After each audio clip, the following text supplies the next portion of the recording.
check out all the info we have. But let's take a look at our map bans. We'll try to get this out of the way ASAP. Bank and Clubhouse, both banned here. Villa, Consulate, Coastline will go away, as well as Border, and we're going to see Oregon. Oregon for Latin America is very interesting. Yeah. A lot of play on the top floor, a lot of aggressive pushes that might happen. With the smoke roams that we see from WAG sometimes. Yep, so definitely a possibility. Yeah, this should be an interesting one. I mean, again, it is going to come down a lot to the operator bans.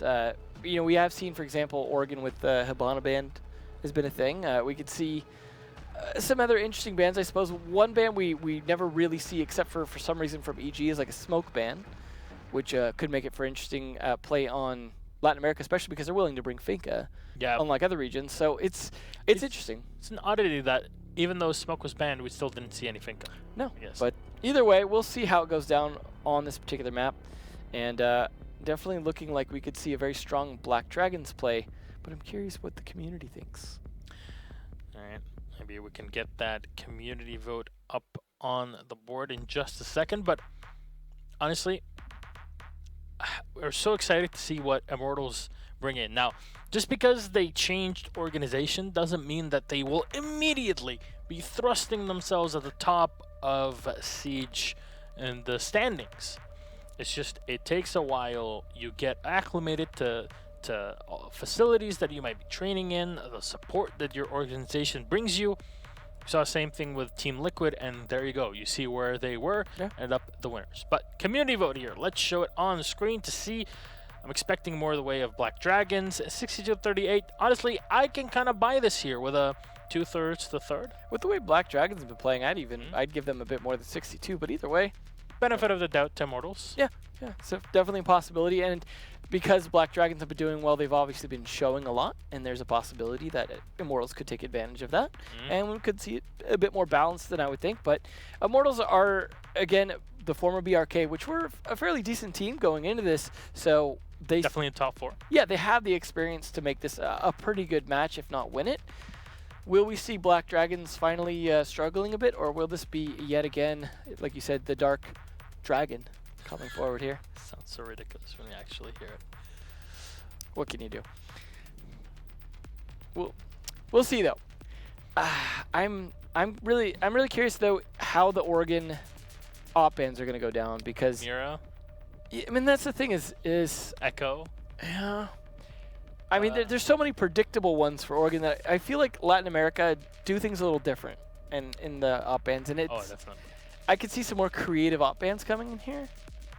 We'll see. I wonder what they'll go for. We're still waiting on a player to hop on in before we start up our match, but I'm expecting to see a lot of power play from Black Dragons. They've been able to at least show in their first 2 play days that whenever they see an opening, they're able to capitalize on it and really throw everybody out for a loop, because nobody was expecting them to play the way that they did in their first 2 matches, and they come out and blindside, well, all the viewers, all the casters, and of course, all the other pro teams that were not expecting them to do as well as they did. It's definitely been very interesting to see these Challenger League teams come up this season, especially so strong. Especially in North America. We've seen it here in in Latin America and in North America. It's really happening, even though usually we say, yeah, North America and Latin America Challenger League is not always as strong, blah, blah, blah, all that regular spiel. But you know what?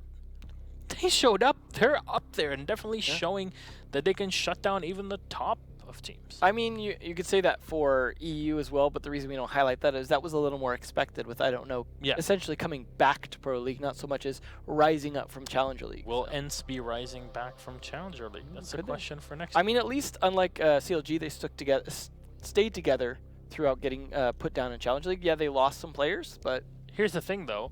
The Paris Major qualifiers are going on as we speak. So for a lot of, well, for all the regions really, it's being played at the same time pretty much. EU, we've had some pretty, because I've been keeping up very heavily with Europe so far in those, and Orglis playing really well, even in their matchup versus Death Row, versus Chaos, and oddly enough, IDK beat vitality. Yeah, I think Orglis and IDK are actually going up against each other next. So should be interesting. So we'll see those later on in the weekend. Yeah, we'll be casting those. Well, I mean, not sure.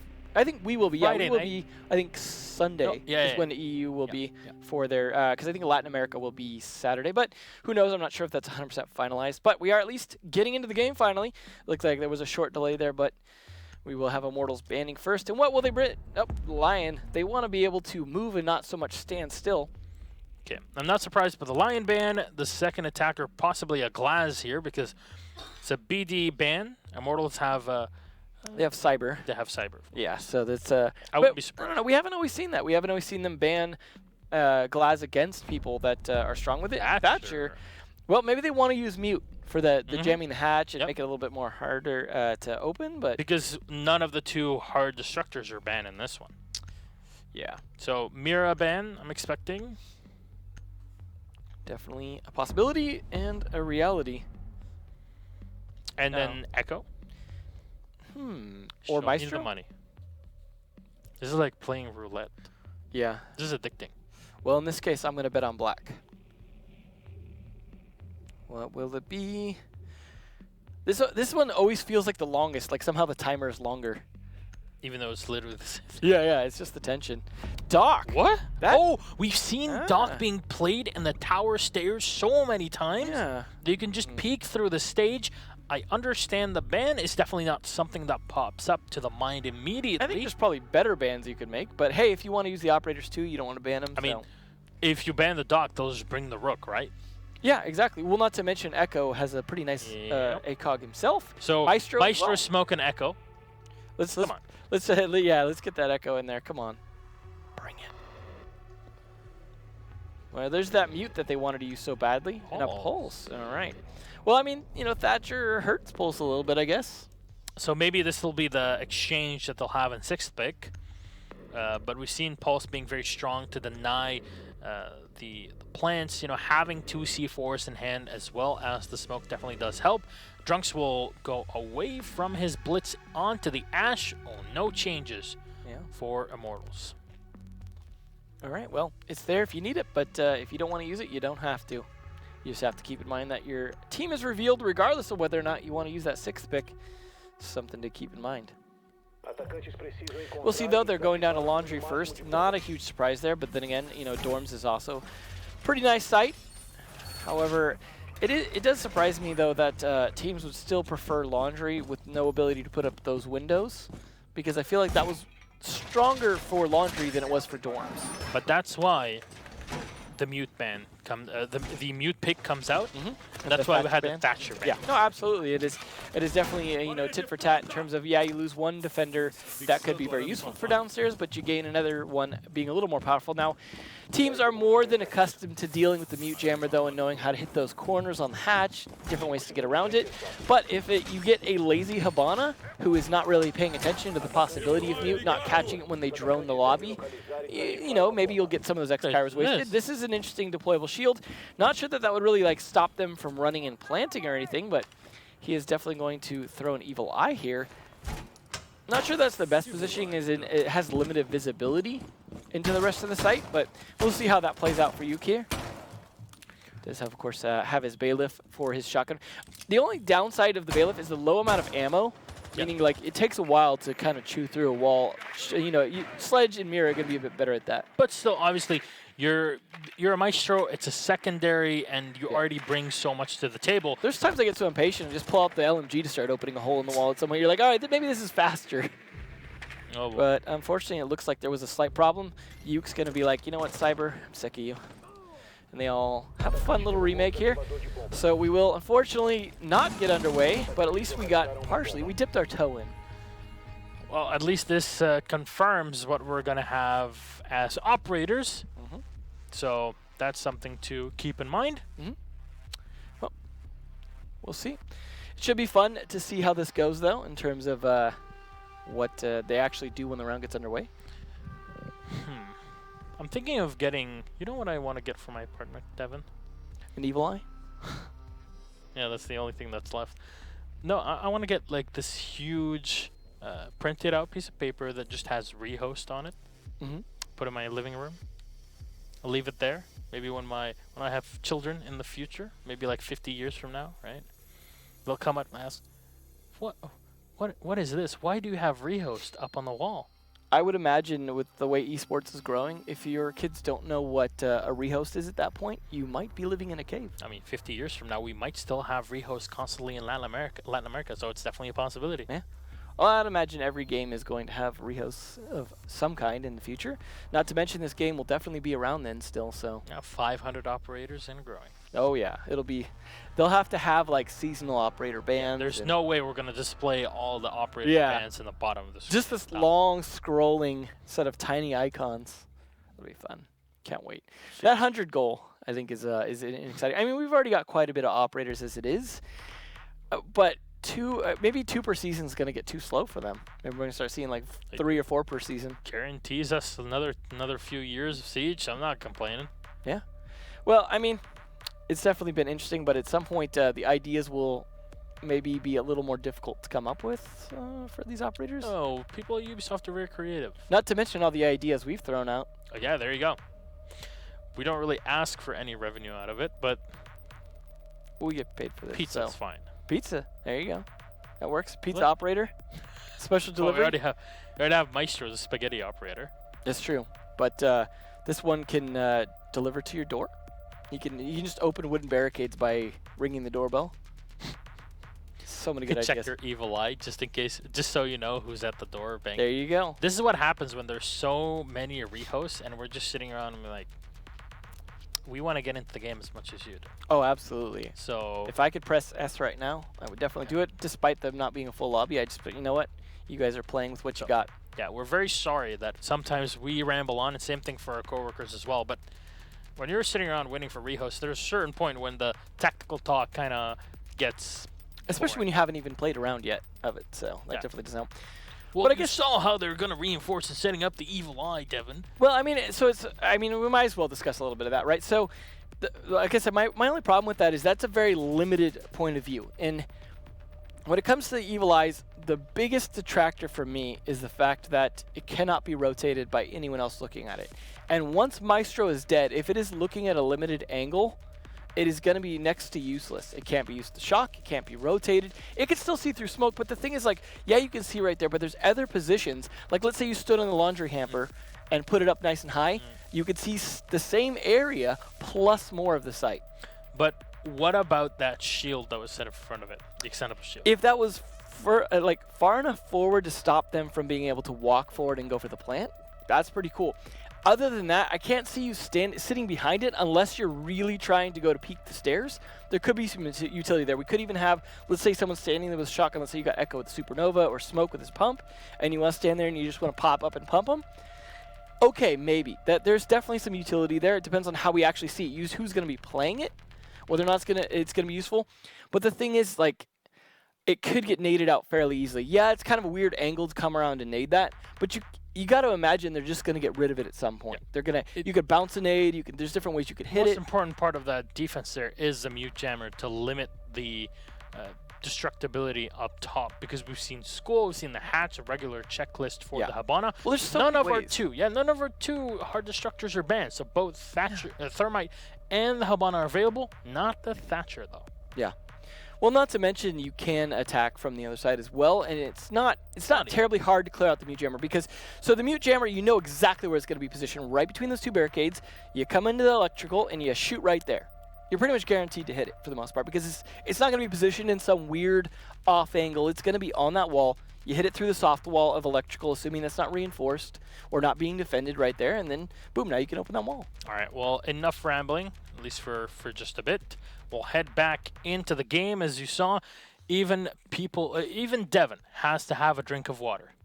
Yeah, unfortunately, is still a little bit sick from before, but not sick of this game just yet. We gotta still get it started. It's that Rainbow Six fever. Yeah, I got sick. Take it over. Take it over. Well, either way, this should be a good game between two good teams, and I'm excited to see it get underway here. We had not yet seen Oregon today, so I'm glad it is not going to be a third border. We did have the 4 borders on the very first Latin America day we did. That was certainly interesting, but I do hope we don't have to do that again anytime soon in terms of sheer repetition. But as the season goes on, the auto bans will be different and kind of varied, and that will keep things a little more variable. So we won't see a lot of days where we see all 4 of the same, although we did see 3 coastlines in a row for EU, which was interesting. But I don't mind that as much as a 4 borders. Now, I'm not sure if that's the same position we saw from the Evil Eye last time. That's an interesting place for it on the corner there. Again, it sticks out a bit, but No, it is going to get better visibility. We saw it more towards the start of the hallway coming in from the laundromat. That's what I thought. Not quite the same. But at least he's also got the barbed wires here. So a lot of setup coming out from the Maestro. He's going to try and decide. He wants to make sure that whoever's dropping hatch has lost some momentum. But nope, I'm going to go with it right there. See, that's the mute jammer that I was talking about down there. Could hit it through the softwall. They did open up a little bit of the top of it, which is going to have some sound go through, so it'll be a little more obvious if you come in there, but it's still a quick peek. And a quick kill here. The Ash running in and getting What are you doing? Are you getting a second one? That's the smoke and the Jaeger caught off. That's how you start a round that we got delayed. Don't make us wait any longer. Thank you, Drunks. What was that? The All kill.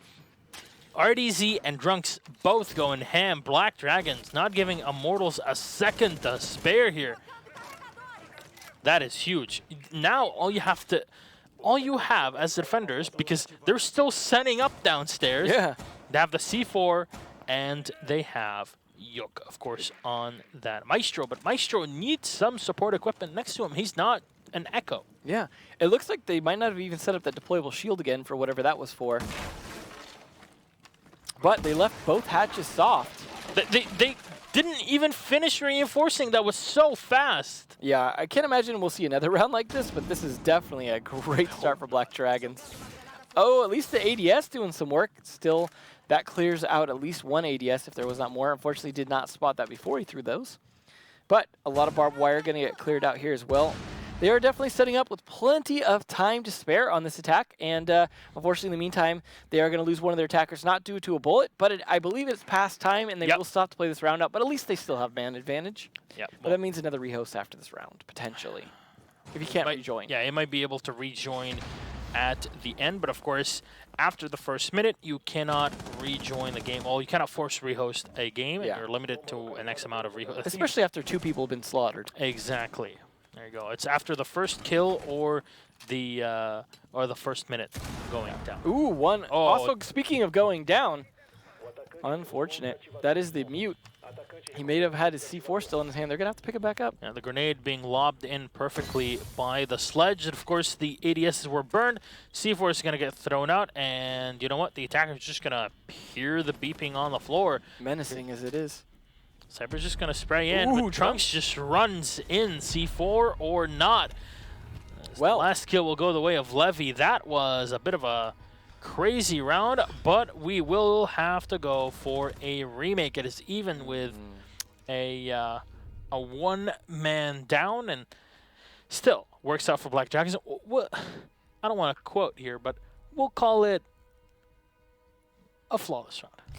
Yeah, close enough. I mean, the only one they lost was due to the internet or his computer, not really due to bullets. So, a heck of a start. Hope they'll be a little faster next time, though. I mean, maybe next round when we get in, they'll just 5-man rush in with a 3-speed just crew with a blitz in tow, Finka or something, just right on in. Would be nice, but either way, unfortunately, they anticlimactic start. Yeah, they won the round too fast for him to get back in. They should have slowed down a little bit, gave him a chance to rejoin so we didn't have to rehost. Still had a minute. This is Latin America. It's not supposed to be done that. Yeah, well, let's hear more about your poster ideas. Actually. Uh-oh. Oh, boy. Oh, boy. You open this Pandora's box, though. All right, next time I'm going to buy a padlock. Just shut that for good. But here's the thing. You know you always want to decorate your place, right? No. But I'm assuming you do. Yes. I like living in a place that has a bit of a personal touch, right? Mm-hmm. So one of my most prized possessions is a Pengu jersey from Penta winning Year 2 Season 1. So, Season 4. It's still unwashed. Yeah. So literally, the game literally ended in the grand final with Penta winning. Pengu, nicely enough from him, took it off because Fabian couldn't take off his because he had nothing under it. And he had the entire team signed in. Back then, Falco used to play on the team, KS as well. So got that framed in my living room, which is pretty good. I have a Brazilian flag. I have a Canadian flag. I have a Lebanese flag. I have like this thick of things from all the passes I have from events. Well, you hear that, teams out there? If you have anything you don't want to fly home with, here's your garage sale over here. Hey, I have a Team Liquid jersey that Rafa was nice enough to give me at Atlantic City. I might have a Millennium one coming up soon, depending on how Capel is feeling. Death Thrower promising one. Who knows? I could take a KS jersey, but it would be a bit too small for me. Oh, unfortunate. You're going to have to wait for the bigger players to win. I'm gonna have to squeeze myself into that one. Yeah. Unfortunate, but maybe you can get Fabian's shoes next time. If he's not wearing anything underneath, he's got socks I don't know. at least. I have some. Well, let's not talk about shoe sizes. Do we really need to get to that? Sore subject. People that have so you know what they say about men with big feet, right? They have a ton of trouble finding actual shoes that fit them. You kidding me?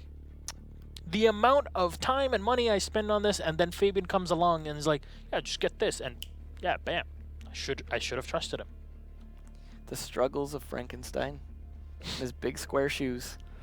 Unfortunate. But, you know, I'm glad he was able to solve that problem for you. Maybe you could pick out some glasses for him in return. Actually, yes.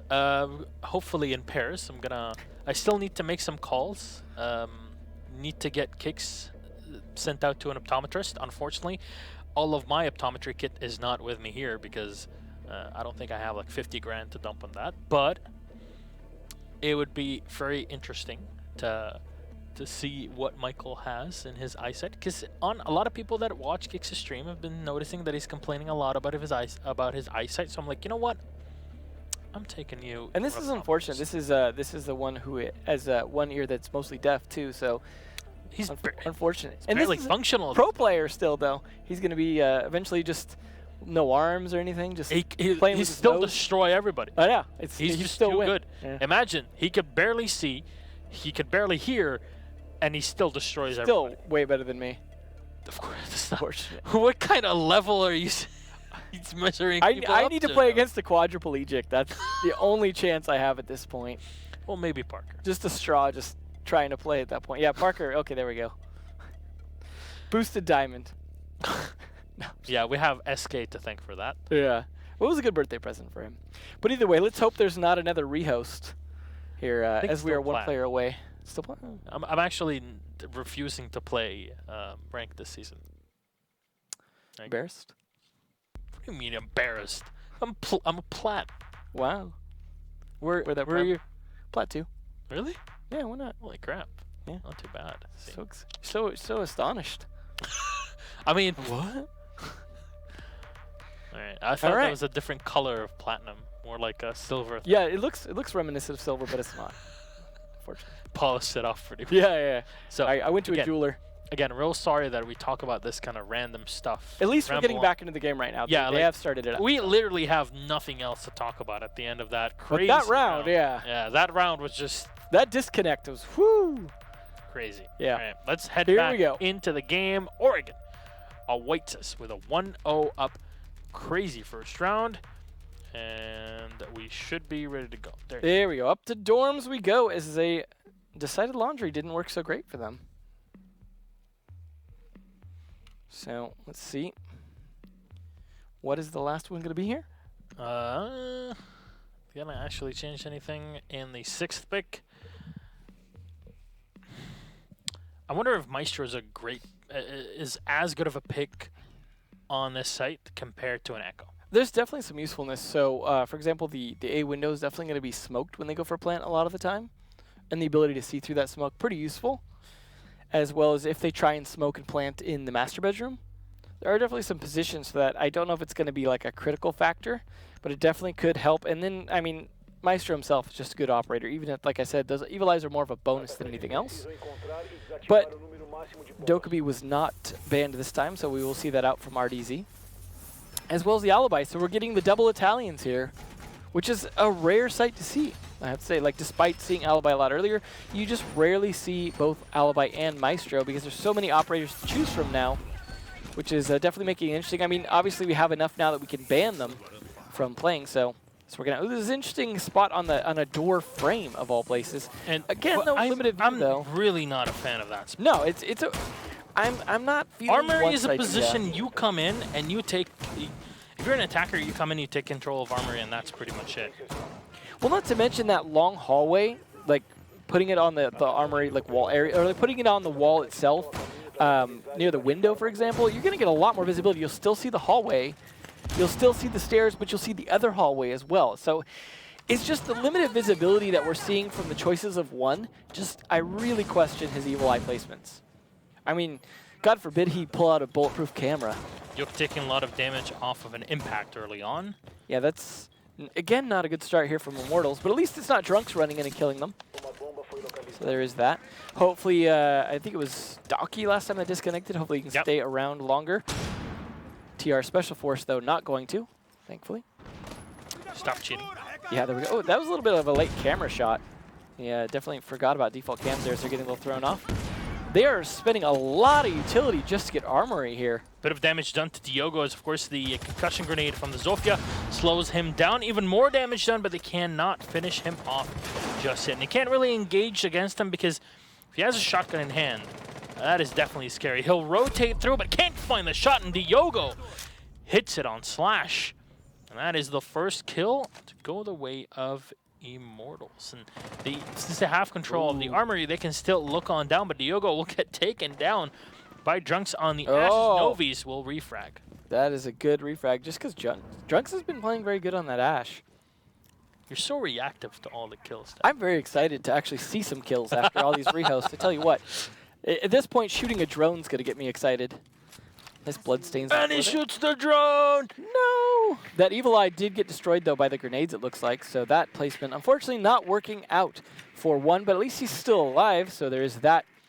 They are slowing down quite a bit. Only about a minute left here. The ADS stopping, not grenades, but stopping a drone. Alibi holograms, unfortunately, cannot move.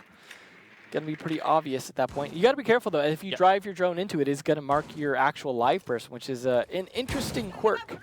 Yeah, definitely a big boon to Alibi, but at least the closet will get opened up here by Black Dragons. The call will come in. That's the last logic bomb available for RDZ on their... Ooh, they hacked the cameras, though. Oh, no. Okay, so he canceled his logic bomb to hack the camera. Yeah. That's why. So now he still has it in hand. He'll have to check the cameras, but I don't think he'll be able to find too much. Oh, but the Evil Eye, though. That's what he wants. Take control of the Evil Eye. Smokes will get thrown in here to ease their way in for a plant. Of course, the closet has already been opened. They'll move in, and they still have control of the white stairs. They both run into goo mines here as there's 10 seconds left on the clock. Not contested just yet. Docky will get pushed in just a second, and one will get the kill on Yuk. What are you doing? Cyber, though, will land the last 2 kills, and Novies will finish off RDZ. Immortals will fight back for the round, even with a team kill. And we're able to bring it through. The start of the round went so well for Black Dragons, but still, even at the end, even though they're able to bring it back with a 1-man down, that white stairs was just too difficult for the Zofia to hold. Yeah, it was an interesting push. It was very, very focused on pushing from Armory to try and make their way in. I mean, I like the fact that they had the extra Evil Eye camera and things like that, but they just didn't have anything really significant to push down that hallway and really depended on the white stairs flank to make it work, because the problem with pushing down that hallway is you have to deal with kids as well as someone playing top of white stairs. Because of that, there's so many cross angles. If you can't take control of white stairs at the same time, you have no good way to be able to control the flank from kids. And it becomes, well, maybe you can get lucky with a smoke to try and help with the push, but if you don't have any smokes at that point, just not a lot you can do.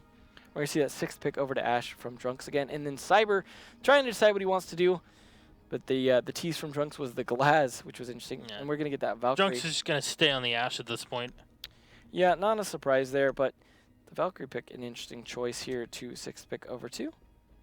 From I believe the Bandit. We are going to see the basement again here with that Maestro. We'll see how he sets him up this time.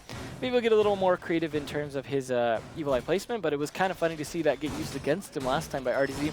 We don't see a lot of camera hacks in Pro League, but they are slowly becoming more common. Yeah. If you get in positions where you know you can do it safely, why not?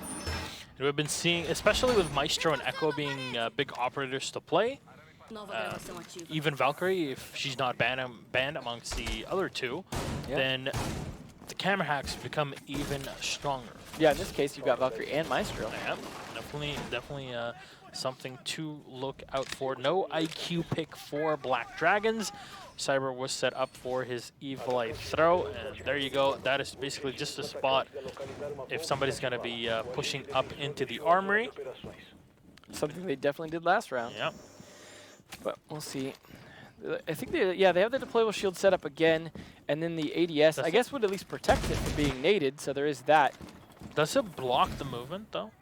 I feel like it's just more to fight the stairs.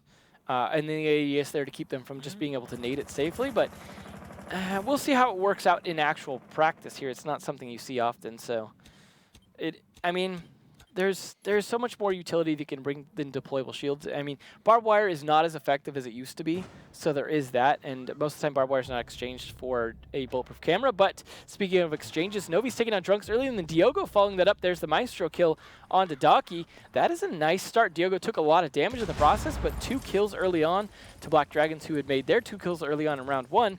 This is a nice trade back here. He is taking control of it still and shooting out the drone, unfortunately missing it too many times. He's going to get pressured away here and have to jump onto the railing at some point. Grenades coming out. Unfortunately, not finding their mark. Diogo is crawling around at this point for a reset. Going to get picked back up. Yuk still has the shotgun in hand and can still play this to his advantage. He's got to be careful where he gets pushed from. Multi-pronged attack into the tower can definitely be deadly, but BD don't really have the resources to really commit to pushing Yuk out of here. And they might just have to come on down the site and, say, you know what, we'll deal with you at the other half of the round, because right now it's just we can't really dedicate the amount of units needed. Now it looks like they're going for the corner. They know about the mute jammer, so they do know how to get around that. And that is the unfortunate side effect of wasting a ban on Thatcher. When teams know how to deal with mute, it doesn't really help you ton. Although it did force him to come inside, didn't do a whole lot. That C4 throw as well, not doing a whole lot. But phone calls might do a little bit more.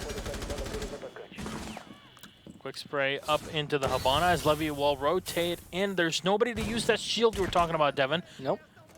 But there we go. Gas canister will get thrown at the 40-second mark. A bit too early, but still, it's still something that the smoke was able to rotate. But a shot here, 2 to turn into a 3v3. Can Black Dragons actually turn this round around here? But that'll be the kill with the MPX coming in from Cyber. And one more from the Jaeger / last man alive. L85 here to try and go for the quick spray at distance. And there you go. It finally hits. 10 seconds left on the clock. He's got an SMG in hand. And you know what? Won't really do much against the MPX waiting for him at the end of the round. And Cyber cleaning up here for Immortals. That'll be up 1 round, 2-1 total score. Well, things are definitely picking up for Immortals here after that slow, rough start. But now they've got to go to bomb site 3. Will it be tower as it commonly is? I'm assuming that's tower. We'll see, though. It should be interesting. Not a lot of teams want to play. Dividia. So, my resident translator here. Thank you. There was a time, actually, where I remember correctly, Julio, Nesk, and Mav, and Wog, and guys were playing in a game, and I remember my co-caster was Jason Kaplan back then, actually. And he's basically telling me, because back then we still did, like TeamSpeak broadcasts as well, so we could hear them on LAN. And he basically threw me out into the sharks in the water to be like, yo, they're all talking Portuguese. Let's listen in. So Millers, please translate it. Translated it perfectly. You know, what a caster. What a renaissance man. You are here to show us all that you are so multidimensional. Honestly, sometimes I get tired of being so cool. I don't even know how to react to that, but thankfully the round started. Here's the thing. I think I do cool things in life. At least I think. That's my point. At least you have that. Which is nice. There's something to bank. But back to Oregon. Yeah, we are seeing the Jaeger playing upstairs with the deployable. I'm not sure if he's going to stick up there, but that's something we have seen quite a bit of. I like when you have the Jaeger playing the top of that tower more so than a lot of the other operators, because of the way he can pocket those ADSs, so that a lot of times the best way, of course, to clear someone out of the top of that tower is with grenades. Yep. And even, flashbangs as well, to be able to flash them, push on in, or if you're really desperate, Candelas. But having the ability to continue to rotate those ADSs means they can think they've cleared it out, but then you put down another one, and it becomes much more difficult. And you can also potentially, escape at some point. You can jump on the balance beam, you can jump down, catch the ladder, or if you're really being pressured, you can just jump straight down and take a little bit of damage. But either way, delaying them on that is obviously going to be important, because that's the bomb site. That's not just somewhere they want to hold, it's somewhere they need to hold. That's the important part, though, of the tower, is that it's not really just about the tower itself. The instant you lose everywhere around the site, you basically have lost the site itself. Yeah, meeting hall, attic, even sometimes the basement down there coming out from blue if you can't control those stairs. But a lot of times the windows are, I would say, sometimes the biggest factor, those windows and doors, the crack facing towards the A-bomb site that you can use underneath that sort of wall. Definitely a lot of angles in, and that's why tower is definitely not a favorite for a lot of teams, and why it's something that you're mostly only seeing because they're, forced to play it. But nonetheless, we get some creativity out of it. Yeah, no kitchen. Obviously, they have the option to. I believe we've only seen kitchen once this season, and it was not the raging success I'm sure the team wished it was, but... EU kind of, well, at least the French teams, are kind of okay with kitchen. But those French chefs. Oh, very much so. The French food is a bit overrated, if you ask me. Well, I'll find out when we go to Paris. There you go. Got to take you out. Gotta eat. Well, Yuka already taking quite a bit of damage here. Half his health already off the board. Is not great for a roamer, because obviously you want to hold as much health as possible. Slash taking on Diogo. Finally, a good start again here for Black Dragons. Now, it is not the Jaeger playing up top, who is dead now, although that might have been where he fell. But it is now going to be the smoke. Try and hold up there. As a lot of roam play coming out all the way downstairs. Those will be for those late rotates. Probably not going to get droned out just yet, though. Alright. Calls coming in here from the Dokkaebi. I wonder where RDZ will be pushing in from. You're mentioning take control of the basement. It's definitely a possibility to see in here. Yuk holding on close, and he'll get spotted and have to fall back here. So you already hear the fire from the Sofia. Bradley. At least Yuke was able to rotate all the way back to the site without losing the rest of his life and help defend here. Same with Novis, who was able to get all the way back. So they are doing a good job rotating back to the site, but Slash doing a good job killing them in the process. They'll pop the Schmott mine here, but still the T5 will win it out, and somehow Novis gets 2 kills out of it. Drops down into 3. Third one here. One trying to find the angle, and the long shot with the shotgun will happen. Now all on Docky. Hopefully he doesn't disconnect here. Nope. He'll get shot down. T5 immediately rushes in to get the last kill. 4K. Beautiful plays. Yeah, 4K. How often do you see Legion 4K? Not as often as I'd like to. Yeah. In under 10 seconds. Yeah. Get the Legion 4K here to drop it off. 2 kills up top. Drops down into the hatch. Of course, from the meeting hall. Lands the extra kill downstairs, and then goes back up for the last one on the Zofia. Beautiful plays from Novis. Immortals up 3-1. Well, they may have had a rough start, but going 3 for 3 after that, playing all 3 bomb sites successfully, they've really flipped the script here. Now, interestingly enough, they cannot go back to Laundry, so they are going to have to play Dorms again, because that was the one they'd played 2 bomb sites ago. So we'll see if they can defend that successfully again. That one was, I would say, a little bit of a not the greatest attack so much, and some of that was part of the reason they were able to win that. But we'll see if they're able to hold off. I mean, I feel like this is more going to go to a 3-2 scoreline at the end. Drunk's actually teasing the Ash instead of sticking to it, and we'll get that alibi again here from Navis. Oh, he's 6th picking on to Ash from Ash, so good job. Good use of that 6th pick there. We'll see if they're able to hold this out. Again, they're going to go with the Maestro and the alibi together. One's Evil Eye's definitely not super useful last time, especially once they got hacked by RDZ. So, see Novis though, 8 kills so far. Mm-hmm. I mean, I would say that's after rehost, but that first round rehost was not the greatest round for them anyways. And then the second round, I'm not sure if he got any kills or not, but either way, it'd be interesting if he actually already had more than 8. Yeah, 8 kills, and that's after 2 rehosts. So there's a distinct possibility that he has done more than this. Interesting that after a 4K on Legion like that, he'd have Yuke play the Legion instead and just go on Alibi. It's like, well, I don't know. Maybe you're getting a little more utility out of those goos than you are getting out of holograms. All right, we head into the action phase here as Immortals. Actually, one odd thing. Thatcher is banned. Yes. But there's neither a bandit nor a mute.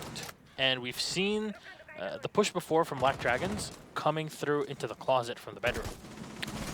Not sure why we're not seeing really anything to follow up on that this time around. Yeah, no mute, no bandit. There's definitely plenty of possibilities to stall that out, but nonetheless, they're still winning the rounds. So it's a case of like they're not really utilizing that push from that side, from the armory side or the master bedroom side very effectively. Even though BD had a fantastic first round. Yeah. I feel like one really needs that visibility down those stairs, and that's got to be the only reason for that placement, but it's like Doki's like, all right, I'll just shoot it. Good use of that one Evil Eye. I mean, you can use the default cam up there. Yeah. Take a while before it gets destroyed. Yeah. Well, either way, though, I mean, hey, he's got his preference and his strategy, and they are winning rounds, so I will credit him that. Diogo, though, unfortunately, take it down. Drunks, yet again, who had such a fantastic first round, has been getting knocked out at the beginning of a couple of these rounds now. Lisa didn't nade his own drone, or his teammate's drone, rather. A grenade will be lobbed in, but the smoke has already escaped the clutches of the M67. Sitting on the side, and obviously can contest the garage from up in his position. As you see, the shotgun has been used fairly effectively. This is very similar to what we see from Mav as well.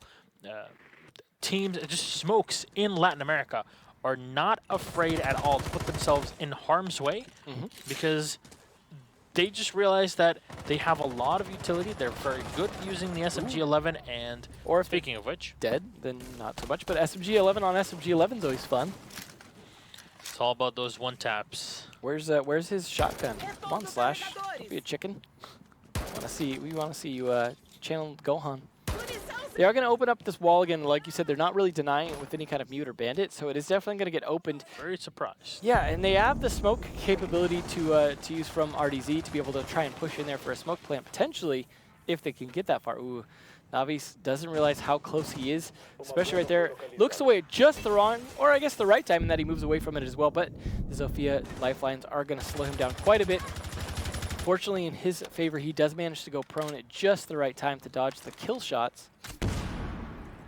That's the last lifeline. It's going to get thrown in here just to destroy a bit of a side of the wall. Levy will try to come in and get that plant down. The Alibi is low on health, not even down, as one will try to spray on in. There's 2 kills going the way of Immortals. He's spraying down the hallway. It's going to take around 3 hours to reload. Levy comes in for the last kill here, trying to save the day, but Novi's yet again putting it on the board. So low on health, doesn't matter. Sprays in through the smoke. It'll get the final kill. I wonder if they had the info from that Maestro Evil Eye to really control their sprays into the hallway, but at that point, when you don't really use the closet to your advantage because, well, the defenders learned that all you have to do is open up the wall by white stairs and just contest it from there. Yeah. There's not really much that you can do. You need someone to play white stairs for this push to work. Absolutely, and that's the thing is, the fact that they're mostly pushing from the the armory and the master bedroom is like, that's a good start to a push, but without the other side of it, without the ability to control the flanks very well, it's not really working out. Yeah, they had the Zofia playing around the other side to be able to put pressure on the big window. It just wasn't enough to turn into a successful attack, and when you're giving them free reign to spray 80 rounds down the hallway, you're not really making a ton of progress there, and it's down to they're losing too many people too early for these pushes. They don't have the coordination for it at the end, and because of that, they lost their final attack round, but we'll see if they can make up for it on defense. They'll be playing a slightly different defensive lineup, no Maestro, but an Echo instead from Levy here, and they are going to start down on Laundry. Attackers are going to be bringing a similar lineup, though, to what we saw, except the difference being the IQ. Should be interesting to see, instead of the Ash, which in this case, potentially has a little more utility, I would say, than Ash. I mean, you get the 2 grenades. We haven't really seen the Ash, at least from Drunks, working out too well. So Immortals maybe learning that from that and saying, you know what, if there's a potential to deal with an Echo, with any goo mines, any batteries, you know what, we're just going to bring the IQ to make things a lot easier. Definitely makes a lot of sense. I'm not surprised at all to finally see the Bandit being played by Drunks, because to remind you, Thatcher is banned. Yeah. This matchup. Well, and that's one thing too, is when you don't have the Thatcher, the ability to spot the ADSs before you waste a bunch of utility throwing grenades, like for IQ himself, like having those grenades, knowing when he could safely throw those because he can see the ADSs. Maybe you're not killing the ADSs, but you know to burn them with flashes or something else. It's one of those things you don't always see from the spectator point of view, but is a very nice bit of utility, especially on an attack where grenades are very useful, like the basement. We'll see the, ooh, interesting. He's got the extra ability to see out there and potentially use that ACOG to get a shot if anyone is going to be hanging out on those roofs. So it's always nice to have those extra cams out there. Which is why sometimes we see a bit of a ban on Valkyrie on Oregon, because there are so many ways to peek and use the outside angles. Cyber, though, because he's not playing that Glaz. I mean, it seems odd to me, but Novi's, again, just ripping them up. How does he just peek in on Docky and takes out the smoke just like that? How is this even allowed to happen? Roaming smokes in LATAM. Yoke trying to play the long angle here into the tower. I think that's the Valkyrie still up there, as Drunks on the Bandit will maneuver himself in a better position to contest anybody in the school. He does not have a C4 to chuck into the back. As a reminder you, only the Habana is played in this round.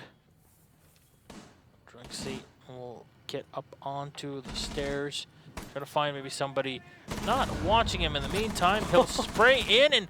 What? How is... He's got no life left, but he still survived that. How he's downed, but not out, and somehow not eliminated. But MPX will connect, the IQ will go down. Cyber still on the floor. Slash can deny this revive here, but you gotta be careful, because Black Dragons are definitely looking to shut down Immortals from the flank. And that's what happens when we don't really contest tower. That's why you see a lot of teams, even though they know that they're pushing Laundry, they'll go for tower first. Yeah, and so you can pinch this meeting hall. And I like that, just runs around, knocks him down, and then goes for the other fights. Slash taking down 2 in the process, but you at least gets Drunks. Slash low on health. Drone's going to get taken down as one is being disrupted by the Yokai. Novi's though runs up and gets the double kill. Wow. How is this even allowed to happen? Levy, he still has one more Yokai charge to use, and he might just deny this whole thing. Goes off on it, thinking that somebody will push him, and he might not be too wrong in that. Novi's Could have denied the plant there before it had happened, but Novi's you know what? Need teammates? No. That's how many kills right now? 13? And that's after 2 rehouse. Yeah. That is, wow. He is already a strong candidate for MVP the way things are going here. It's not like, oh, he's got a lot of kills. It's he's got a lot of important kills and really crushing these rounds here. We'll see them try Laundry again, though, see if maybe they could do it a little bit better this time, as it's match point here. Not looking great for Black Dragons. We'll see another 6-1. It's definitely possible here. I mean, it's not going to be a 6-0, but it's definitely not looking like that 6-4 I was hoping for as well. Nope. Not as close as we would have expected. Levy will switch away from the Echo onto the Mute, as no 6 pick will come out from Immortals. They're going to be picking the same operators as our previous round. Of course, the Dokkaebi. Dokkaebi has seen so much play, and Latin America has been excelling with that SMG-12. Definitely an operator that's really seen a boost this season. I mean, it's one that was kind of tailing last season a bit, but really, really showing up this season. And Novi's 14 kills. Almost double slashes at this point. He's got more kills than all of his teammates combined 6 rounds into the match. Just treating this game like a shooting range is definitely working out in his favor. I mean, again, you don't necessarily, I mean, Legions get kills, but you don't expect them to be the top fragger. And it's definitely a case where, whether it be the T85 or T90, was it T95? The SMG-12, It's I'm not good with gun names, I'll admit. Not an encyclopedia of guns. The T5. The T5. Yeah. T95 is Ying. Let's call him the T80 Terminator. T800. Either way, they're going to play... Splash. Got to be Okay. careful in this. This is definitely risky. Still got one black eye left to throw as well. Might want to do that before he dies at the rate he's going. Still the same position of that one black eye that we saw last time as well. Novi's still 2 phone calls left, though. Going to be clearing from the west side to begin with. Hopefully they'll clear and hold the meeting hall this time. Just goes into the kitchen, spots the Valkyrie camera, takes it out. See the fire coming in through from the meeting hall. So to push downstairs. Cyber has already taken control of the garage, and very efficient attack from Immortals, making sure that they have those power positions, and they're not really slowing down at all, though, for just a second. Yeah. They'll be trying to use those Habana pellets to take down the... Oh, he's going to try to lob the grenade underneath just to take down the bandit battery. Yep. Well, they still need to open up the lobby hatch, I think, and it's got the mute jammer on it, but they were able to take care of that last time. The question is, has the mute jammer been adjusted in any way that will stop that? So he looks like he's going for the same corner. He can go for the corner and... oh, it is denied this time. Nope, still jammed. Oh boy. Unfortunately, so they might have to actually attack the mute jammer itself. Unless he has one X Cairo left if he can find a different position, but that is a risky thing to waste it on if they need it for a different angle. And that's what we're saying. If there was a Thatcher available, then that would have changed the entirety of the round. But again, Thatcher banned in this matchup. Ooh, slash. Kill will come in for the MPX here. Take down Cyber. So that's at least one eliminated. The Sledge, no more grenades to be used. Black Dragon's very strong on the meeting hall defense, but you know what? If they end up actually getting this plant down, having the hatch closed might actually be a big boon for them. Yeah, potentially. Depends on how you use it. But the mute jammer is now down. They could be calling out for Habana to open up, which he's going to do right now. So good call on that. Unfortunately, now he's having to fight meeting hall through one of the holes he had opened up. They do not have meeting hall control. So even with this push going down, the fact that there's still 5 defenders alive without meeting control, as I say that, of course, at least Yuke gets drunks.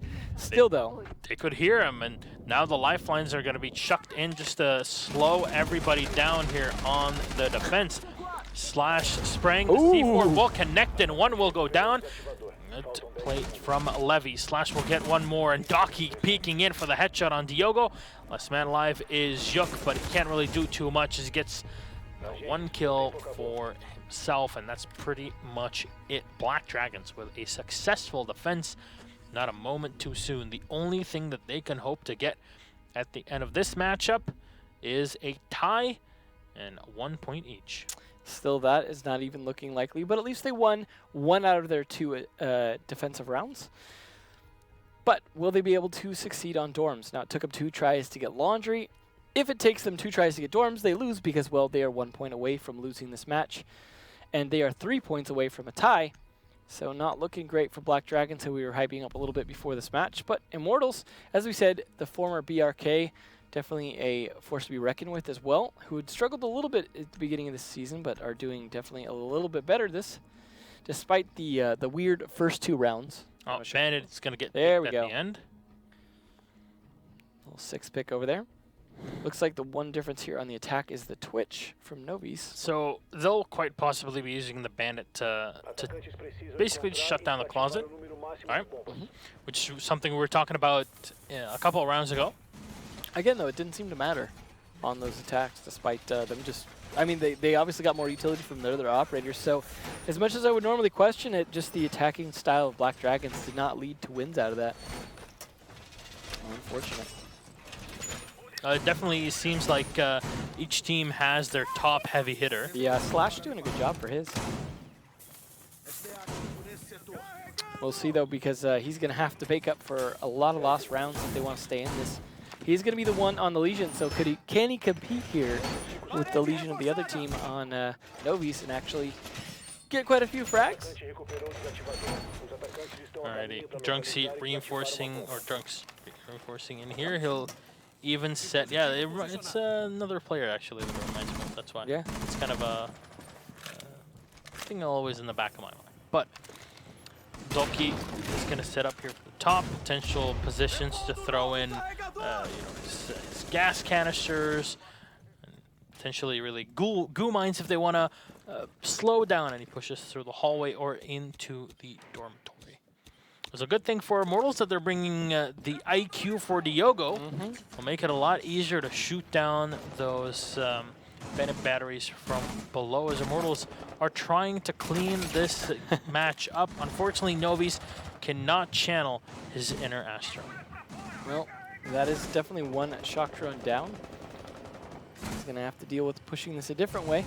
They do not have west side control, which is a big problem. That was part of the problem that we saw from the attacks from Black Dragons as well, is not really doing a whole lot from the west side and focusing too much on attacking from the armory side, which is looking like what they're going to be doing if they can't start taking west side control. All right, all the wire on the floor is going to get taken down. He'll spot one through the wall and not really continue the spray onto the side, as only a bit of damage will be done to the smoke in this early round. Novi's opening up as much as possible here with the F2 just in case. They want to make use of the window in the future. Yuk has set himself up, and they've already taken down the batteries that are on the side. So if need be, they can use the thermite of one to open up the side of the wall. Well, they're definitely getting stalled out again because they have no pressure on the other side of the map. They haven't even taken control of Kitchen, which is textbook for attacking this. So this is looking like maybe another round they could win just potentially off time. My biggest problem with this defense is that they're playing heavy downstairs, but they don't have any C4. Yeah, that is problematic, but that means that with full west side control, they can rotate back up here to fight this if they can keep control of top of white. Ooh, there we go. What a pick. Novi's will get the kill here and spray to the side. That's the bandit taken out. Of course, our smoke low on health here for Black Dragons. 30 seconds left on the clock, and Immortals are looking to push in. Lifelines will get thrown into the back as ADSs will burn through those. Smokes are going to get thrown as well into the hallway to make sure this plant is as clear as possible. Interesting plant spot. Do they spot one? No, they do not, but Oh, Cyber no. will get one. One will get down, but there's 10 seconds left on the clock, and the diffuser's not been planted. 2 kills will go the way of Black Dragons as RDZ comes in, and he sprays to the side. What is happening here? No, Yuk will get the plant. Now he has to defend it. Diffuser's on the floor, and they have a Claymore in front of it to defend, as well as a Claymore downstairs. He'll rotate back up as he'll spray right next to the diffuser, but not enough time, as the defenders will take the round, just sticking the diffuser. Unfortunate. Just lost too many teammates. Way too stalled out. Again, not having control of the west side, the kitchen side, the white stairs. Without that, it is so hard to stick a push because there's just too many angles to be able to fight. And yeah, you can open up master bedroom wall all you want, but if you can't push it from there, it's not working. So they're just going to go with towers now because they've won both of the other bomb sites. Surprisingly enough, nobody defending kitchen. Yeah. I'd like to see the reasoning for Latin America not going for that. Or maybe the reasoning for EU actually going for that. Creativity. It's, it's something where a lot of people feel like they have a pretty solid defense, but it's just that plant spot with the couch right there in the corner. It's just so hard to deal with because it's not like you can get a good crossfire in it unless you jumped outside, for example, to come around from the other door. You just don't, without the crossfires and without the ability to play above or below that bomb site, it's so much more difficult. All right, we head back into round number 9. Immortals up 5-3. Black Dragons somehow making it work at the end. It all seemed to go the way of Immortals, but then the kills, 3 in a row for BD, make sure to seal the round in their favor. Immortals now bringing the Ying. We'll see how the Candles will be played in this one, as they'll have to push into the tower. I definitely see Ying working out in this defense. Yeah, I mean, depending on how you want to push, I guess shock and all help. Yeah, against this defense. Yep. For sure. I mean, they've got the Mute Jammer again, and again, no Thatch or anything like that, but I don't know if on this particular bomb site it's really going to make a huge difference. I mean, maybe you can deny some drones in, but there's, you know, there's 3 floors of entry points for drones if they can get up those stairs. They are going to at least take West control this time. You want to take control of a bit of small tower, make sure there's no weird crossfires on you when you try and go out and push. So you definitely need to take control of this side to be able to be secure, because the last thing you want while you're attacking tower is someone running out dining, for example. Yeah. It happens quite a bit as well. I mean, Yeah. some of the teams, well, I'll mention Para for just a second, because he's one of the players that does that a lot, to a point where it's pretty much predicted that he's going to do it every single opportunity he's given. You got to double claymore it. But basically, there's spots that are always claymored when you play against Orglis, because it's just easy to predict them, I guess. Yeah. Unfortunate for Pear. But there, speaking of claymores, there's one through the drone hole that's going to make it. Are they just going to take out their own claymore accidentally by doing that? Hopefully not. I don't know if that actually does the damage on it. Yeah, probably not. Fortunately, it looks like they are going to have to do rehouse. We were so close, but so far away. For our third rehost of this round, this has definitely been an interestingly paced match. All right. I'll have to rehost this one here as we come back and show you our faces.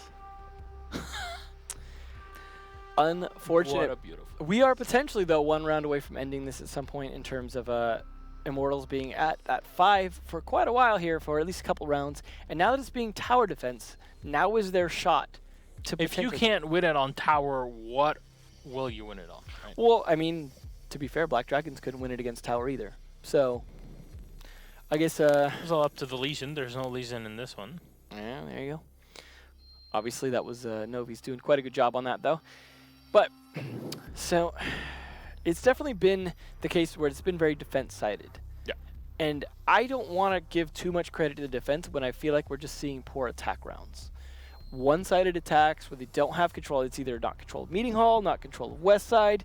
They're just, like, they're trying to attack just the site from the one side with whatever control they have and hoping smokes and Candles and things like that will work for them. And it's not. People are just firing down the hallway through those smokes. You saw, for example, the Thermite trying to plant in that hallway. It's not a great plant spot, but hey, you know, the smoke will cover me. No, people are firing through that smoke. And that's what we're seeing time and time again. It's just, okay, if there's smoke there, that means they're probably trying to push through that. It's a tight hallway. Just fire down it. You'll hit someone even if you don't kill them. Fortunate. Yeah, well, quite a few mistakes here as we head into our third rehost for the match. We are setting things up here as observers, making sure that things are functioning correctly. Fortunately, they have to add 8 rounds of history now, though. So that will take a minute. Hopefully, they've been keeping good notes. Yes. Want those to be accurate rehosts. But either way, they should know which bomb sites they can and can't play anyways. As they have played Laundry twice, Dorms, and now are on Tower because they've won Laundry and Dorms. So that means after this, they could go back to Laundry but not to Dorms if they win it. If not, then, well, game's over anyways because then it's a 6-3 for Immortals. Again, Black Dragons, I think, were, for me, the ones that I was favoring going into this. And there's still a possibility of a tie, but no possibility at this point that Black Dragons can win. You put 5 rounds on the board, and you're pretty much guaranteeing 1 point at the end of the day. Though we mentioned at the start that it's not just about the points; it's also about that round differential, because that's what's gonna push you above the rest when it comes to a point tie. And you get a big fat 0 for a tie on round differential. So at least it's not negative, but it is still definitely a fat 0 that is not going to contribute to any tiebreakers down the road. Your 1 point might help with that, but certainly not the differential. All right. Observers setting up the rehost lobby as we speak. Bands. That we can head back into our matchup.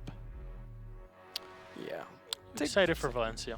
I am excited for Valencia. I'm definitely looking forward to seeing, because when we have these smaller events like that have more of a mix of different teams, and you know, you have like the finalists that go to the LAN finals, right? You have 2 from each region. And that's a really cool thing, those top 2 teams from each region battling it out. But when you have the DreamHack events, because you have the signups for those 12 teams, and then you have to bring your own computer, you get much more of a mix. You get more of the mid-range teams. A lot less of the top-tier teams come to those because of, either it's just not worth going all the way to that country from your country, vice versa, or it just being a timing thing or whatever, especially with like all the other stuff we have going on right now. It makes for a much more interesting mix-up, and we get to see whether or not some of these middle-tier teams that maybe not go to LAN normally show up at those. And I think it's very interesting to see. I'd like to see more of these DreamHacks spread around more regions as well. Unfortunately, we have a couple three in the EU pretty much, and one in America. So that kind of leaves. There's Latin no America. DreamHack that's set in South America just That's yet. right, and there's also none for APAC. So it's a case where, some regions don't get the benefit of that. EU definitely gets. Unfortunately, EU gets the benefit of a lot of lands, not just DreamHack, but they have so many. However, they still need to crowdfund Orglis or Charity Nerds and IDK to land. It's because KS just has expensive taste in clothes. That's what it comes down. He must fly first class there. I actually owe him. When they were playing their matchup to try and beat Death Throw and move through the Paris major qualifiers, I told them, if you top frag this entire game, it's a best of 3. I'll give you a 20 euro, 20 euro credit of McDonald's in Valencia, because that's all he eats. Actually, it's an eating disorder. Actually. He's got quite a nice figure for eating nothing but McDonald's though. But he has to. Apparently, if he eats something else, he has like problems and stuff. I don't know. Like Kanto with his stomach problems. Yeah, thanks for that mental image. But I lost that because at the end of every single one of the 2 maps, he would just send me a picture, like literally takes the not even screenshots it, takes it with his phone, sends it to me on WhatsApp, and is like, "Yo, where's that 20 euros at?" Well, now you know how to make sure that Orglis wins. McDonald's. It's a sponsor, non-endemic. Well, or wait, was he top fragging because everyone else was like going negative? Was destroying everybody. I mean, that'd be He's a good pretty way good. to win, right? Then again, put KS on a Dokkaebi or on a Jaeger, and he'll Something's be fine, comfortable right? in, yeah. He was a pretty good buck as well. Enjoyed that DMR also. So I mean, he has some good set of operators and good experience coming He's back alright. from Penta. He can play this game, I guess. Yeah. So hopefully we are almost ready to get started. We're just waiting on 2 more players to get in, but I think the remake settings are done at least in terms of all those 8 rounds being set up. So it's close. I think at this point our observer has pretty much memorized everything. I would hope so. But 1 player away now, very close to getting back to this. Tower defense, though, we saw it from Immortals. Now we're seeing it from Black Dragons. I wonder if they're going to ape some of what they saw that was successful, but some of what was successful about it was Novi's, playing out of his mind. How do you realistically defend it? Because you can't count on one player going crazy like Novi's did and clutching the round every single time. Playing for retake is pretty much most of it. But the thing is, playing for retake on a site like Tower, if they get the plant down, you pretty much have to jump out.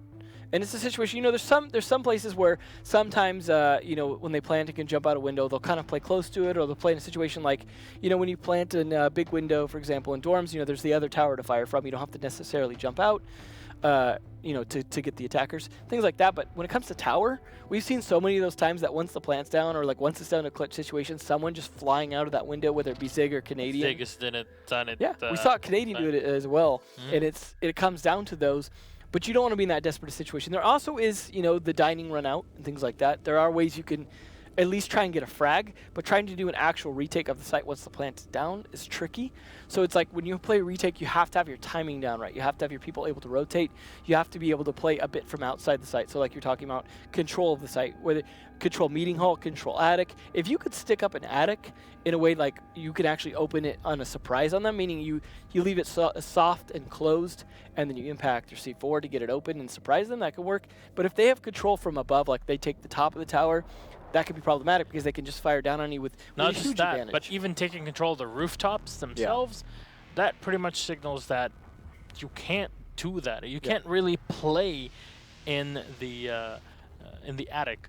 The instant the attackers take control of the rooftops that are around, either the main rooftop, or even the slightly lower one that we're playing near attic. The upside is all the windows mean you can also play towards the outside yourself as a defender. So if you have the intel, you have those Valkyrie cameras outside, and you have the intel on the positioning on the players on the rooftop, that gives you a lot of accessibility because there's so many windows in the tower that face out to all the rooftops combined with the attic. So let's say someone's trying to hunt the guy in the attic. The angles that they're going to be hunting them from pretty much are all open to that one window on the on T2, I think it is, would be of the attic. Yep. Or I mean the tower where you could face out and kind of see towards the dorms windows, the kids' windows rather. So because of that, if you can have control of that window and you know exactly where they are when they're trying to peek attic and they're not watching that window, you can get a good cheeky peek on them. Same with some of the other windows upstairs as well. So if you have the intelligence in terms of cameras and things like that outside, you have dorms, you have the ability to jump out garage door, you have the ability to even jump out some of the windows, shoot out some of the windows. There's a lot of access to shoot them on rooftops and rappels outside. You have to play very aggressive on those retakes because of that. And that's one way to do it, or just bring Novies. There's the other way. But either way, like it is a tough one to defend from the inside out without having a lot of control of the rest of the map, or at least enough access outside. And that's why IQ is very useful in terms of making sure you control that attack. You can find all those black eyes, take them out, and then all of a sudden they have a lot less accessibility and ability to view outside. But thankfully we will get back into it here in just a second as the map is loading. And hopefully, I mean, I don't want to say we want to close it out in one round, but hopefully we get all the way to the end either way without a final rehost. All right, Black Dragons versus Immortals continues on Oregon. Let's head back into game and see if Immortals can close it out, or will Black Dragons go for a tie? They're 2 rounds away from it. Yeah, definitely. Now, we always see lots of momentum shifts in terms of rehosts like that. In this case, Black Dragons losing their momentum would mean losing the match. So hopefully they were spending the time during the rehost really solidifying this tower defense, thinking about what they could do to stick this round so that they can go back to Laundry again the next time and have a pretty good defense there. Thermite. That signals two things to me. Mm-hmm. Take down any reinforcements in the attic and take control of Meeting Hall. Use the Thermite to open up the sidewall that's usually reinforced. Go in and plant right close to it. There you go. Where Drunks is going to just past was Levy's reinforcing. That's the second spot that usually be using that. Honestly, Thermite on. I would consider bringing a Thermite in Habana because you have potentially double walls on attic. Let's say they don't want to play attic. They can reinforce both sides. And you can use a Thermite and still have the accessibility of the Habana to open up any sightlines on stage if you need them. It's having that flexibility, or let's say your Thermite dies, having the extra Habana as a backup, because you do want to open some of those reinforced walls, as you pointed out, especially if you want to use some of them as sightlines and not necessarily walkthroughs. I do think having both would be to your benefit, potentially maybe even more than having the Twitch. I mean, depending on how the Twitch is going to be used here. Twitch could be helpful for taking out even the mute jammers as well, though, assuming you know kind of where they're positioned. You can usually find angles to take them out without getting jammed, assuming you're not getting overly aggressive with them. This the Candela plays here from Ying should be good, but honestly, why Cyber is not playing Glaz surprises me, because he is such a good Glaz on this map especially. We saw so many good Glaz plays from him on this map, from playing on those roofs, attacking to or from tower. I feel like he's a bit wasted on Ying here because they didn't ban Glaz. Maybe he was planning on Glaz being banned, and they've developed strategies around not having Glaz, and that could be a factor here. Novi's trying to... Now, see, there's 2 windows that face him that could be used by the defenders to shoot him right now and keep control of that attic. Both the one from the dorms and from the tower itself. No, Diogo on the IQ will go up to the garage, try and contest possibly Levy. They have opened up a bit of the floorboard. The timing. We're talking about contesting him through the window, and that's exactly what Docky will be trying in just a sec. Fall back, and I wonder where the Thermite is set up as we speak. Can't really get the angle here on the rotation away from the attackers. Strunks still hold up in the meeting hall. He's got the Jaeger as well to help him out. Now he has deployed all of his ADSs, not keeping anyone just in case, and Sophie doing a good job doing some damage on him there. Half health left in the C4, unfortunately. Whiffing, doesn't rotate though. You saw him considering rotating down that hatch, but he's just going to try and play behind the sandbags instead. Speaking of sandbags there, Docky trying to use those to help him in the attic as well. Here the Thermite already open up one angle. Slash, imagining someone pushing in from construction. But it's waited to hear that Novi's is ready. And he just pushes up onto the side, takes him out. Unfortunately, the bullets that were thrown in from the Valkyrie kind of eased Twitch's way onto the nice basement. And we talked about it before. Holding the basement, a very powerful position to play off of if you're in the attackers. Unfortunately, the debris here in the way of the Ying, but Novi's is slowly making his way up on the tower. Ooh, the trade. Trade a 1-1 here. Docky will get one. Eliminate the Zofia. But it's still a man advantage for Immortal. Drunks on half health from the Zofia impact nade that basically was thrown right in his face. He'll get tagged as well. Down as Docky will get one on Novi's. 10 seconds left on the clock as they all run into Black Dragons. 2 players in for Immortals. One will take down the player here, Docky. Diogo with one more. This is possibly the plant time as Drunks will come in. He'll finish it off. No, the defense takes the round. Wow. He's just on the site. That was a fantastic rotate there by the Mute. That definitely could have come down. I feel like had Mute not been able to pull that off there, that probably would have been a round that went over to the attackers. I can't believe it. Tie incoming. Now that they get to go back to Laundry. Again, 2 successful tower defenses now. So Latin America definitely showing they are a region that can make tower work. Not that we haven't seen it work in other regions as well. But again, I like that forcing teams to a 3rd bomb site has forced them to be able to actually win 3rd bomb sites. That brings those bomb sites now into the meta and forces them to develop as bomb sites because they have to be played. And it's working out. I mean, yeah, it's tight, and sometimes it depends on some really good plays towards the end. But that was a very spread out attack from the attackers as well as they started losing manpower and got too many trades against them. There's a 6th pick over to the Mute there from the Pulse. And it looks like probably none coming out from Immortals. But again, Laundry going to be the site again. Now that Mute Jammer, no surprise there. Obviously, we see it jam the hatch. That was a little bit of a struggle last time for the Habana, but then we saw IQ just go downstairs and shoot the Mute Jammer, and that made short work of it. Yep. Obviously, something risky to do, but when you have the right timing, you know, it reminds me of shooting batteries from yellow stairs on Consulate, where you just peek in real quick, shoot batteries, peek back out. Similar Definitely a ballsy move.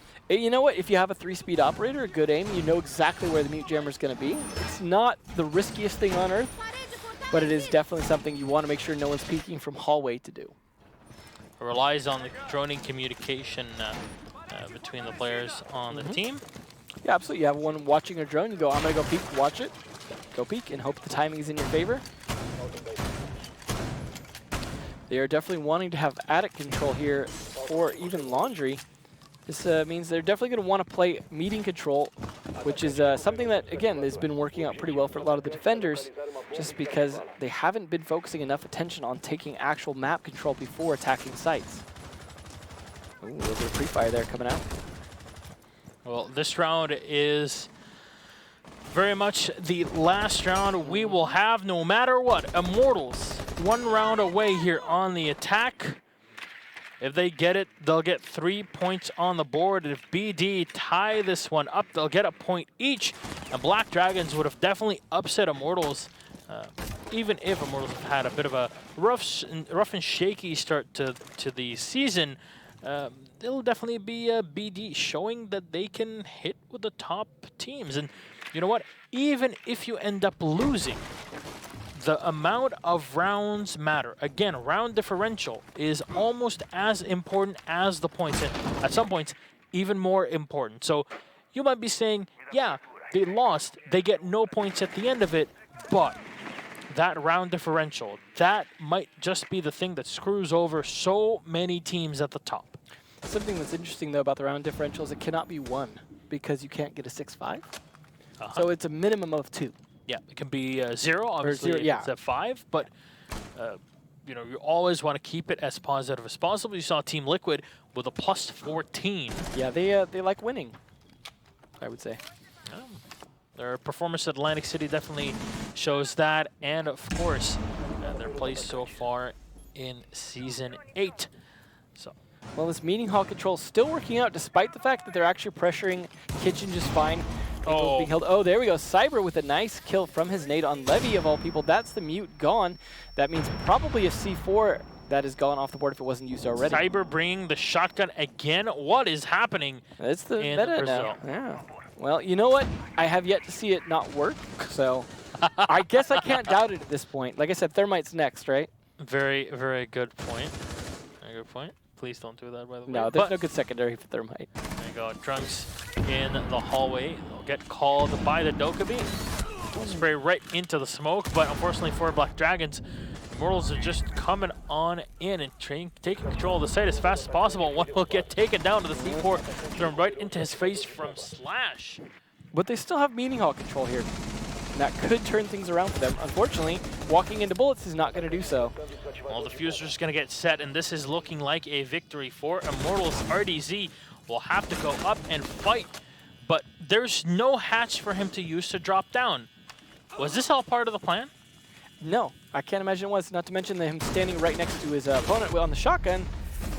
Not part of the plan as well. And Immortals coming out strong and swinging, despite our rough start to the talking about the rough start earlier. I mean, they only get 2 points in the differential, but it's still a win is a win, and that's 3 points, and that matters even more than the round differential in this case. But that's good for the org picking up this new team here. We'll see what they do later on, as at least for now, Immortals will take the victory, and yet again, players quitting the lobby before the end. Bad players. Bad players. Don't do that. Slap them. All right, well, there you go. Remind you, 6-4 victory for Immortals over Black Dragons. A tight-knit game that I really expect going this way, for sure. I still think Black Dragons had some good plays, but overall, it just wasn't enough. I mean, at least they brought it 6-4 and almost to a tie situation.